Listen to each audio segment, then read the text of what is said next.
No siemanko Elson, dzień dobry, witam Cię bardzo serdecznie. Michu Michalski z tej strony, a w dzisiejszym wideo zrobimy sobie airdropowy update, trochę newsów z rynku. Będzie też kilka akcji z giełd scentralizowanych, super fajnie i przyjemnie, także tradycyjnie zapraszam na intro.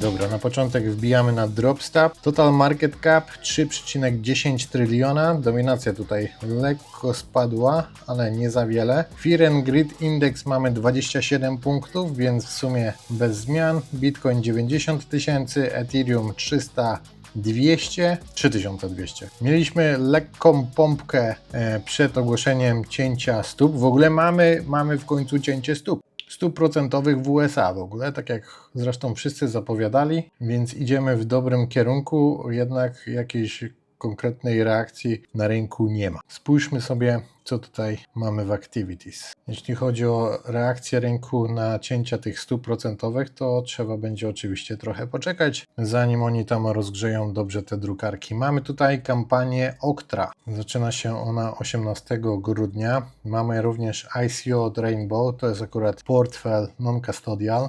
Gensyn tutaj również mamy jakieś ICO, D3, jakieś kolekcjonowanie punkcików, points farming i tutaj resztę to akurat omawiałem w zeszłym wideo.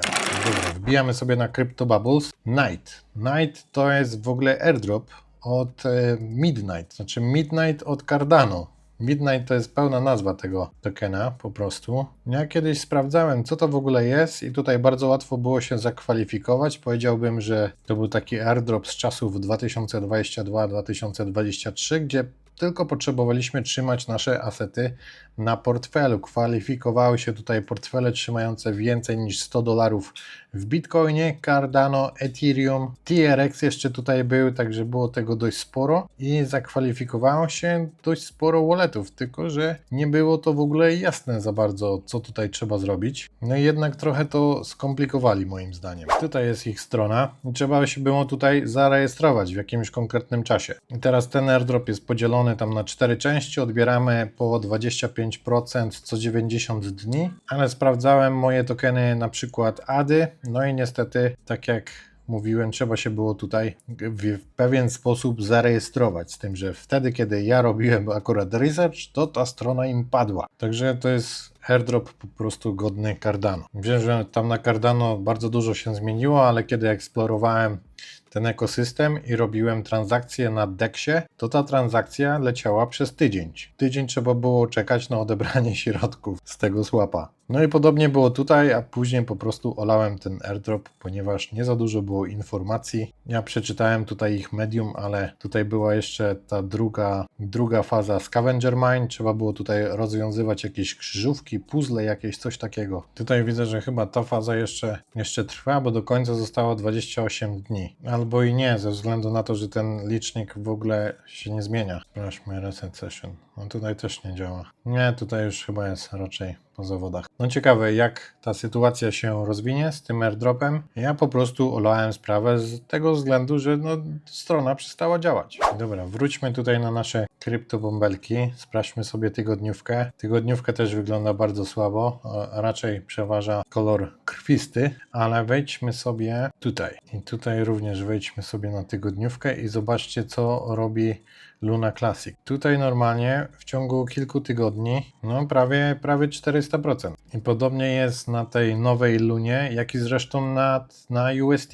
A jakoś pod koniec grudnia Dokłon będzie mieć swoją rozprawę. Nie pamiętam, czy to było 17 czy 18 grudnia, coś takiego. Także ciekawie. Monad tutaj niestety nie radzi sobie zbyt dobrze. Na ten moment przestałem go shortować, bo nie widzę tutaj dobrej opcji wejścia, raczej tylko tendencja spadkowa. Tutaj jakiegoś bita mamy, nie wiem co to jest za bit. Audiera, czyli jakiś projekt muzyczny. W miesiąc ponad 1000%. No i jeszcze ostatnio wyszedł ten token stable. No i tutaj chciałem go shortować, jednak nie złapało mi orderów, a bardzo szkoda, bo przy dźwigni X10 to by miał ponad 1000% w ciągu jednej nocy. Generalnie wychodzę z założenia, że jeśli mamy na rynku jakiś airdrop, to dobrze jest go przyshorcić. Czasami wejdzie, czasami nie, wiadomo, trzeba używać stop lossów. No tutaj widzimy CCD 10% dzisiaj elegancko, chociaż no przy tych ostatnich spadkach trzymał się dość dobrze, ale jednak trochę go tutaj nie oszczędziło jednak. Dobra, lecimy z newsami z rynku i mamy Jeroma Powella, środowe przemówienie. Nie ma co go tutaj słuchać, bo pierdzieli głupoty. Ważne, że obciął stopy procentowe o 25 punktów. Rozgrzewamy drukareczki, luzujemy politykę i pompujemy rynki. Tutaj akurat mamy kongresmena Begicza z USNA, który twierdzi, że chcą skupić 1 bilion bitcoina. Także to jest dość bullish wiadomość. Posłuchajmy go.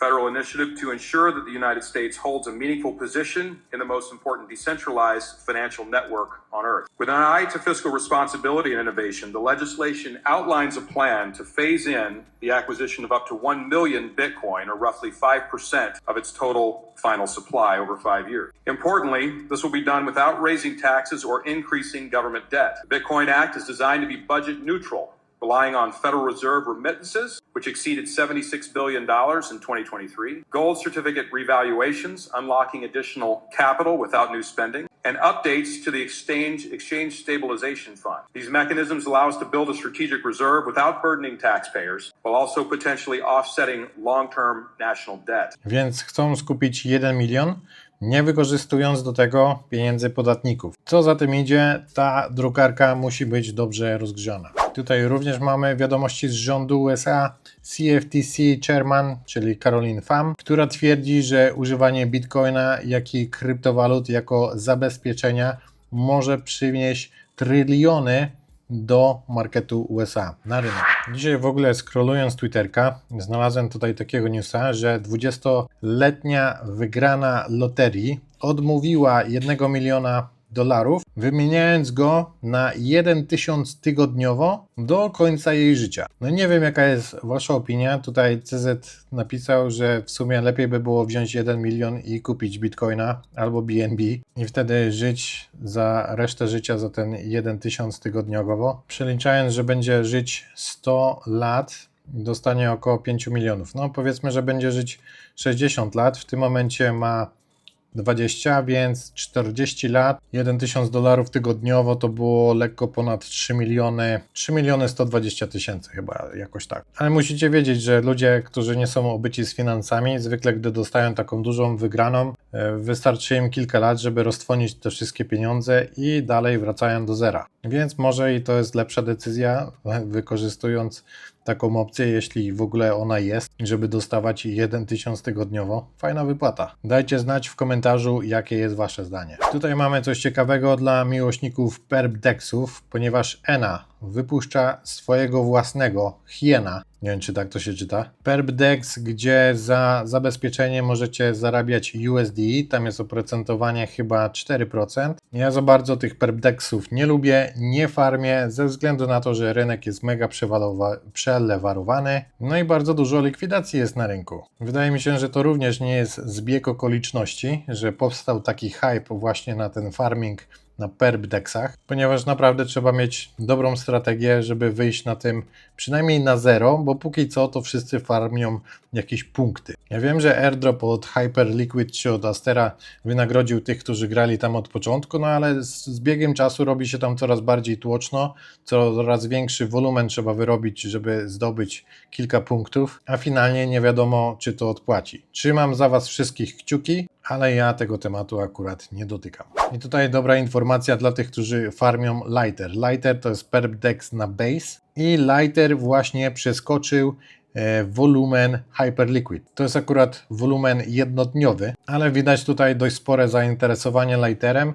No i miejmy nadzieję, że tego 17 grudnia chyba, tak jak pisali na Twitterze, pojawi się jakiś airdrop albo przynajmniej checker. I może te święta będą bardziej radosne. Co ja mam z tym 17-18 grudnia?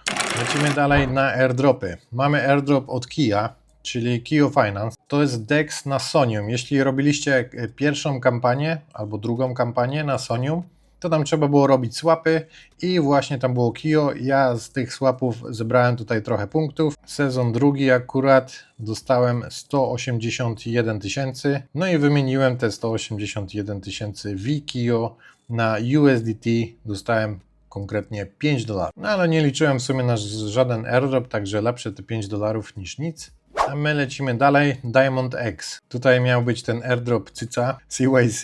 No i ostatnio minął ten termin na odbiór. Na początku można było odebrać tylko 50%, 50% szło na spalenie. I teraz zostało kolejne 52 dni do odebrania całego tego airdropa. Jednak token nie radzi sobie zbyt dobrze, więc ja po prostu stwierdziłem, że poczekam. Airdrop można odebrać w każdej chwili, więc z tym akurat nie ma problemu. Gdyby były jakieś ruchy na cenie, to klikasz claim i masz go w portfelu. Ten airdrop jest za te diamentowe jajka na Goose Farm. Mamy również tutaj airdrop na CSIC. Na CSIC-u można było stawiać nody. Ja akurat tych nodów nie stawiałem, ale rozmawiałem z nimi na token 2049 w Singapurze chyba. Mieli oni takie fajne urządzenia właśnie, gdzie można było postawić tego noda automatycznie, jednak nie mieli tych nodów do sprzedania, to znaczy tych urządzeń. A wtedy, kiedy ja akurat z nimi rozmawiałem, to ktoś, kto miał klucze do szafki, gdzie były te urządzenia, sobie poszedł. Więc taką tam mieli organizację nie bardzo i też wątpię, czy ten projekt sobie dobrze poradzi. I teraz testnet.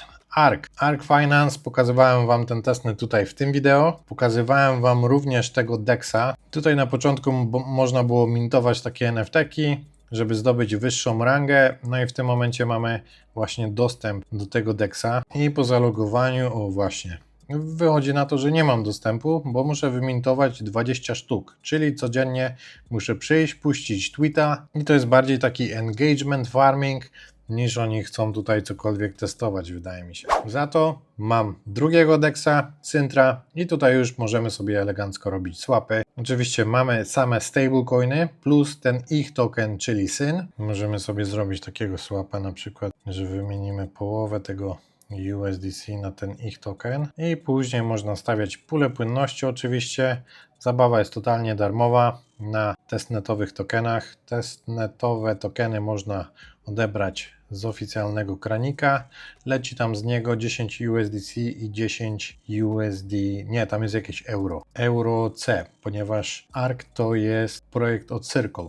O właśnie, ja tutaj sobie postawiłem tą pulę, ze względu na to, że jest duże APR, może zarobię jakieś tokeny. I generalnie nie skupiałbym się tutaj za bardzo, tutaj są moje pule. Taki testnecik do przeklikania, Circle ma dużo pieniędzy, może się z nimi podzieli, może nie, to akurat się okaże. I tutaj mamy coś takiego od Zama. Ta Zama, która ma właśnie ICO. Również możemy sobie tutaj pobrać tokeny testowe. Tu jest jakiś Euros. Nie wiem, czy będę mógł to jeszcze raz wymintować. Możliwe, że są tutaj jakieś ograniczenia. Sign, confirm. Dobra, coś tutaj się niby dzieje. Ale generalnie jedno pobranie tych tokenów powinno Wam wystarczyć. Tokeny są na Sepolia Ethereum i tutaj możemy zrobić taki myk, że możemy tu je niby zabezpieczyć. Powiedzmy 5, approve token, sign, confirm. Dobra, mamy to. Teraz dajemy shield, sign, confirm ponownie, czekamy chwilę, no i niby transakcja nam przeszła, ale tu nam nie chce wskoczyć na tą drugą fazę. Dobra, poza tą akcją możemy jeszcze wysłać tokeny na jakiś inny adres, te eurosy i tutaj pojawiły się, że są confidential euros i tutaj je można odblokować. Chodzi o to, że to jest protokół, który skupia się na prywatności, więc będziemy mogli wysyłać prywatnie stablecoiny, coś jak właśnie Concordium, tylko że Concordium jest zbudowane na Cardano, a tutaj mamy akurat Ethereum. Zróbmy sobie transfer tego Eurosa. Wklejamy jakiś adres, dajemy tutaj transfer, zatwierdzamy, potwierdzamy i cierpliwie czekamy. Failed. Spróbujmy jeszcze raz. No niestety, failed. Ale tak to z testnetami niestety czasami bywa. Dobra, tutaj mam jeszcze dobrą informację dla posiadaczy nodów od Aethir. Dostaliśmy 13 wypłatę. Normalnie wypłacili nam 13 i to taką dość sporą. Jak się zalogujecie na wasz checker node, to tutaj na Daily Rewards nie będzie tego widać. Dostajemy około 35 tokenów dziennie. Ale jak wejdziecie sobie w Activity, to ja tutaj dostałem prawie 1700, więc to jest prawie 2 miesiące pracy noda, także dość sporo. Tutaj teraz możemy sobie dać maksa, claimujemy to na 180 dni, za 180 dni będzie gotowe do odbioru. Dobra, mamy to. Mam tutaj coś gotowe do wypłaty? Nie, ostatnio wypłacałem. Wbijamy na Bybit Launch Pool, tylko że, moi drodzy, ja mam dostęp do Launch Poola ze względu na to, że mam KYC poza Europą, więc mam do tego dostęp. To jest Bybit Global. Jak uzyskać takie KYC? No najlepiej mieć konto w banku gdzieś poza Europą. Więcej o takich możliwościach mówiłem tutaj w tym wideo. No i tutaj właśnie ostatnio zaczął się ten Launch Pool Stable, ale płaci dość słabo i dzisiaj wystartował właśnie ten Midnight. Midnight będzie dostępny przez kolejne 5 dni, a ten jest dość długo. W sumie to było 10 dni, teraz zostało jeszcze 7. Całkiem sympatyczne APR. Na USDT tutaj jest akurat 4%, ale MNT robi 10%. Tutaj ten Night akurat jeszcze nie jest przekalkulowany. A nie, no niby jest, 137. Zgaduję, że tych tokenów tutaj nikt po prostu nie stejkował. Albo bardzo mało osób. Tak, konkretnie 1000 osób tylko. W porównaniu do MNT 23 000. Więc no sami widzicie, co się dzieje w Europie, sami zresztą widzicie, co się dzieje w Polsce, jaka jest nagonka. Ludzie nie znający się kompletnie na temacie ustanawiają prawo, do którego później my się musimy dostosować. Dlatego ja zacząłem szukać alternatyw. Są tam różne opcje, jak na przykład konta, paszporty na Palawan. Kambodża jest dobrą alternatywą i kilka innych jeszcze miejsc. Po prostu w Europie kryptowaluty nie są miło widziane. Lecimy dalej. Tutaj mam promocję od BitGet. Możesz dostać $20 plus próbne konto VIP2, więc będziesz mieć większe limity na przykład blokowanie stablecoinów, wyższe nagrody, mniejsze fee. Takie konto możesz sobie przetestować przez 2 tygodnie. Promocja trwa przez kolejne 10 dni. Trzeba tutaj jedynie zrobić KYC i wtedy dostajesz $20 i to jest 20 USDT, które możesz sobie wypłacić. Później są tutaj kolejne, gdzie w trakcie również trzeba zrobić zakupy, jakiś wolumen, to znaczy w sumie to pierwszą transakcję bez jakiegoś konkretnego wolumenu, to jest minimum $1. Później tam są jeszcze dodatkowe bonusy za trading na futures. Właśnie, załadowało mi się. Można zdobyć tutaj nawet ponad $6000, tylko wiadomo, no na futures jednak trzeba się trochę znać. A jeśli chodzi o futures i trading bez KYC, to najlepszą opcją jest chyba Bitunix i tutaj również mam kolejną promocję, bo działa ona dość dobrze, widzę, że Wam się podoba. Dużo osób z tego korzysta, także tutaj również ogarnąłem kolejną promocję właśnie na depozyty i na wolumen na futures. To jest giełda non-KYC, można tutaj tradować na dźwigni X125. Mają tak zwany chart trading, więc patrząc na sam wykres możecie sobie zaznaczać na wykresie, gdzie otwieramy, gdzie zamykamy pozycję. Super giełda pod właśnie trading na dźwigni. Na początku mówili mi, że jeszcze w tym roku mają zamiar wypuścić swój token, jednak nie chcą się za bardzo z tym spieszyć, chcą to konkretnie dopracować, tak żeby token miał dobre utility, więc jeszcze będziemy musieli trochę poczekać. Z tego co mi mówili, no to Q1, Q2, ale jak będzie oczywiście zobaczymy. Dobrze, to tyle ode mnie, dzięki wielkie za uwagę, zostaw łapkę w górę, siemanko, pozdrówki, yo.